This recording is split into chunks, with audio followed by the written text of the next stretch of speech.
Good morning. Just before 10 a.m. on Friday, March 22nd, 2024, here in Sarasota, Florida. Really, um, having a challenging time recalibrating. Um, some may know, if you've listened to my recordings over the years, when I travel for work, because my work that I travel, for which I travel, is not really that it's more of a conscious stepping stone, my event world. It's an extremely conscious stepping stone, and it's been a long stepping stone towards having more and more time freed up to be able to pursue what moves my heart and soul the most. There are aspects of my event world that absolutely positively fit that bill. The teamwork component. Sometimes when I'm working an event and we're literally building it from scratch. Other times I show up just for event day. So there's sort of a spectrum of the teamwork and the magnitude of what we build and what we put together as a team, depending on the event. But the teamwork, without doubt, is a huge top of the list thing that I value most and love most about the event world. I also love the dynamic nature of it. Even when you work the same event in the same city with damn near the same staff, it's never the same event, ever. It isn't, especially if you're working outside, which 99% of the events that I work take place outside. You always have the elements that you have to deal with. For example, today I'm on my way to an event in less than an hour, and it's going to be wet and windy today for the event. So even though I worked it last year, it will be a completely different event 1 year later. And I love that. I love the dynamic nature of it. The parts of the event world that I struggle with are quite simply it's the travel piece. The traveling and it makes it so that I mean, it's just not really an exaggeration to say that it's very challenging to have a daily routine when you regularly leave your day, leave your home. And I regularly am overnight somewhere else. Now, it isn't as much as it was in the peak times when I was working for Ironman, which had me on the road probably about 14 full weeks plus a year, so it was a lot of time on the road and very long, very hard weeks. It's rare that I have a gig that goes more than 4 or 5 days. I have a couple of them, but it's still a matter of having to leave a routine. And it's sort of funny because part of me doesn't really like routine. I just got done saying that the dynamic nature, the ever changing nature of events is one of my most favorite things about them. So I enjoy things that change, if only because it helps me regulate myself to a constant in the world, which is change. We do a good job, the mainstream world, and most people um, have sort of accepted still that, every single day looking the same is not changing. But in actuality, every day really is different than the previous one, despite how similarly people's schedules might look each day and how regular they are. So even though I love the dynamic nature and I like things not being the same all the time, I have definitely grown to understand that there's a necessary balance, at least for me, that routine is essential. Finding out what those daily things are that one needs to do to best serve oneself is a very unique journey. And, knowing that travel has been a component of my life now for, oh gosh, I've been traveling and on the road this much since at least 2015. Started in 2015. It started in 2014, but I wasn't on the road all that much in 14. Starting in 15, I've been on the road an average of probably 10 weeks a year, let's say. And that means that I've had to figure out how to build routine with the travel as a part of it. What does the routine look like when I'm at home? What does the routine look like when I'm at an event? To what degree I even have control over that. And then when I do come back home, there's always this reintegration. And because my event world also serves as literal inspiration for my creative parts of my life, it means that I process, I integrate, I recalibrate, and I sort of find my new balance point each time I return back home after an event. Well, this latest stretch, which included 3 days in Orlando for an event, and then flowing right directly into the Miami event. And the Miami event was massive. It was massive in terms of the number of things taking place. It ended up being unbelievably something within me got triggered by a person and by an energy, I should say, that hasn't been awoken in me in over a decade. And that's really thrown me for a loop. So here I am, damn near 2 weeks since being back. I'm on, I think, 12 days, 11 and a half days since I've been back. And I am struggling. I cannot find the balance point. And it's always about, softening it, not judging myself, being easy on myself. My history of being a type A overachiever means that I am very hard on myself. I know that. I'm very hard on myself, but I I have to be real with myself. And only I know what's going on within me.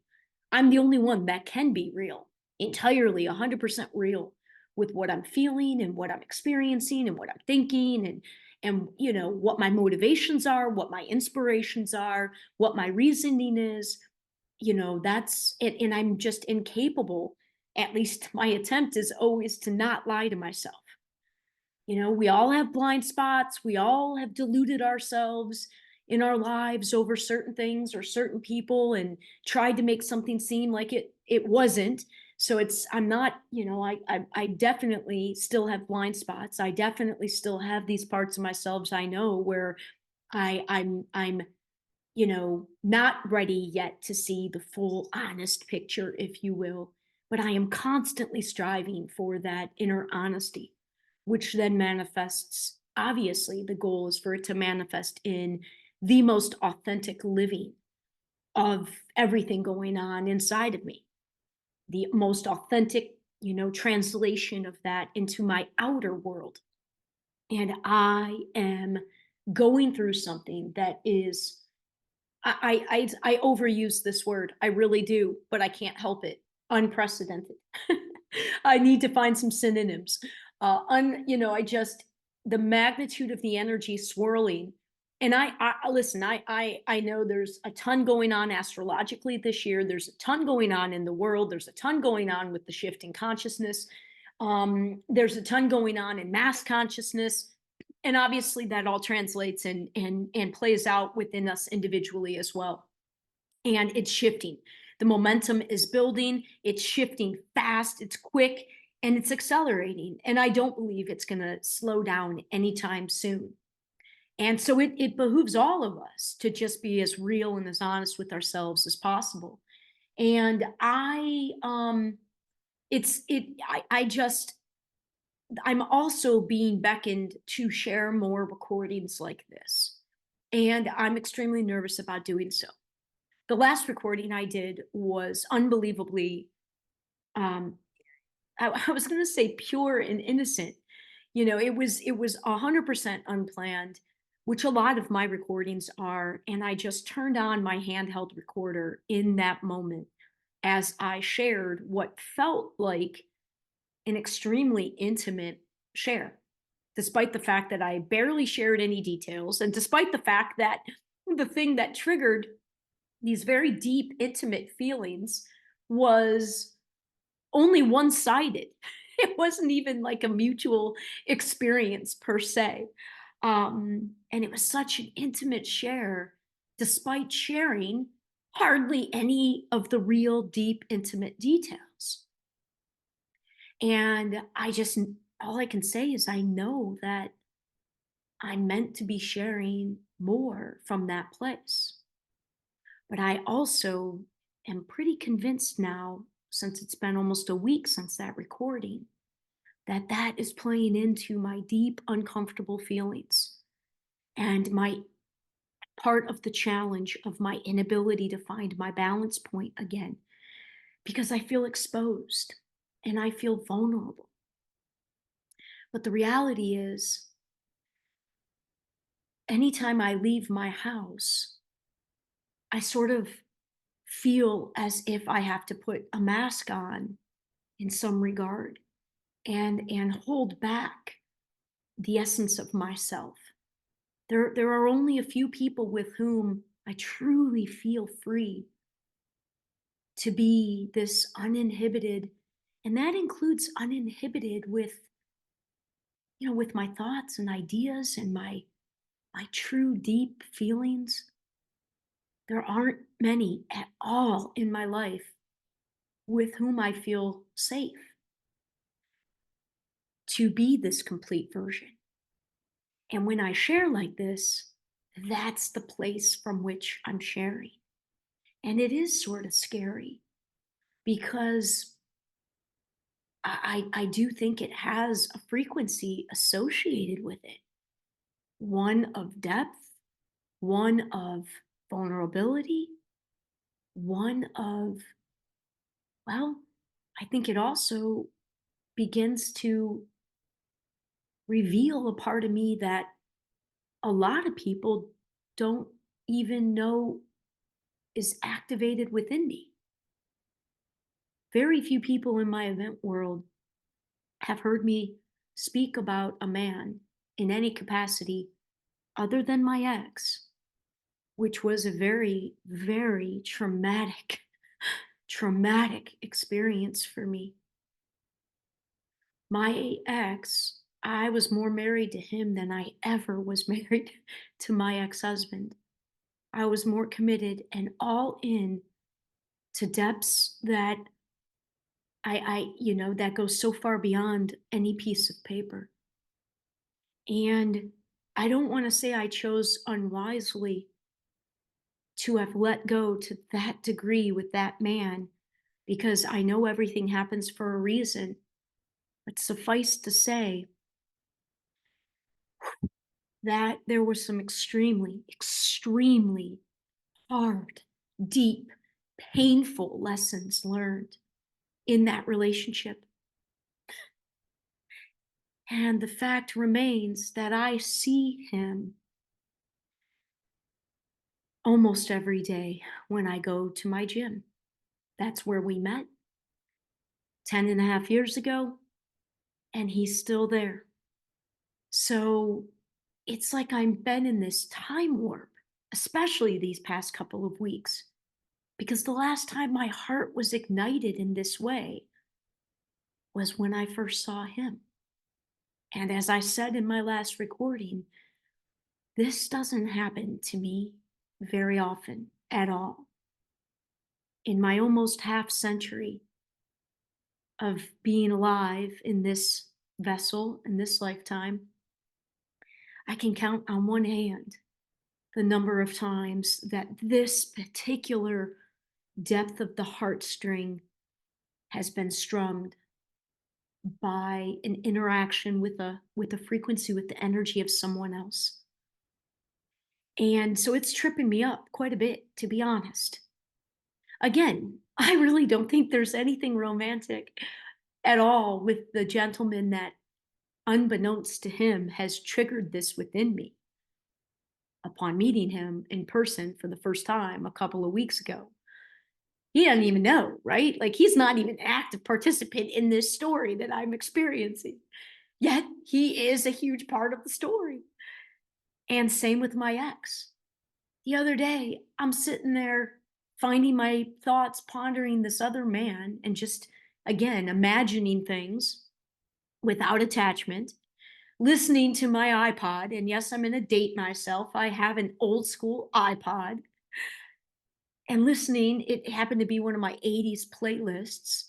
And these fucking songs, Madonna song comes on, and I'm find myself looking at my ex through the exact same glass that when he first drew my eye 10 and a half years ago. And it was like a time travel, you know. It's just this trip. It's a trip right now. And I'm feeling quite discombobulated. I'm feeling it's just wild because simultaneously in those past 10 and a half years, I've grown in terms of my evolution spiritually to almost understand, to understand consciousness in a different way, where I've experienced myself outside of my body. I've experienced myself beyond the character of Alyson. Man, that can get kind of discombobulating as well. And I've done this without being on mushrooms or any other sorts of aids, plant medicine aids. This is fully sober when I feel these things and experience these things. And it's just, it's a dance right now that feels more like a roller coaster. And I'm just trying to find the rhythm and the beat and get centered again. And like I said, I'm thrown. None of it's bad, but it is intense. And I don't know. I don't know if I'll share this. I just know I needed to capture, like I said, I'm trying to continue to follow a calling. I know I'm not the only one. I know for a fact that I'm not the only one feeling these sorts of energies. But the way the energies play out in each of our lives is very specific to our unique stories. But we're also taking this giant step as a collective towards the oneness that represents the truth of what we all are, the interconnectedness of all of us, and as such, the interconnectedness of our stories. And it's remembering this power we have to write the story any way that we desire. We've got so much power in creating our realities.